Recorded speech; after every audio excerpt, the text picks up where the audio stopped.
નમસ્કાર દર્શક મિત્રો, મિસ્ટર ગુજરાત ન્યૂઝમાં આપનું સ્વાગત છે।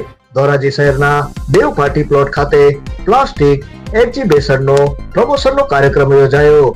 આ કાર્યક્રમમાં ધોરાજી પ્લાસ્ટિક એસોસિએશન મેમ્બરોને પ્લાસ્ટિક રિસાયકલિંગ ઇન્ડસ્ટ્રીઝમાં આવનારી નવી ટેકનોલોજીની નવી સરકારની નીતિઓ અને વેસ્ટ મેનેજમેન્ટની માહિતી આપવામાં આવી હતી।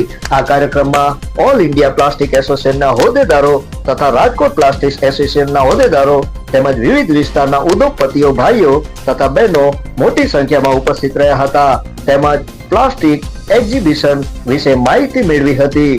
ધોરાજી પ્લાસ્ટિક એસોસિએશનના પ્રમુખ દલસુખભાઈ વાગડિયા દ્વારા પ્રેસ યાદીમાં જણાવેલ હતું। Bureau chief Alpesh Trivedi. જોતા રહો મિસ્ટર ગુજરાત ન્યૂઝ, સત્યતાની સાથે સ્પષ્ટ વાત। દલસુખભાઈ વાગડિયા, ધોરાજી પ્લાસ્ટિક એસોસિએશન પ્રમુખ।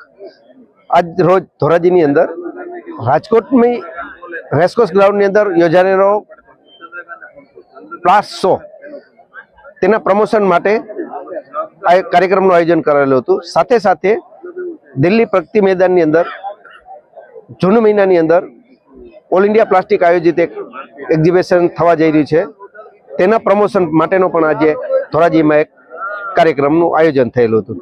આ કાર્યક્રમમાં ધોરાજી પ્લાસ્ટિકના સભ્યોને સરકારની નવી નીતિઓ, પ્લાસ્ટિક રિસાયકલિંગની નવી ટેકનોલોજીઓ, નવા કેમિકલો, નવા પ્લાસ્ટિક મટીરિયલો વિશેની માહિતી અમને પ્રોવાઈડ કરવામાં આવેલી હતી। Rameshbhai Chavda, Rajkot plastic manufacturing association president.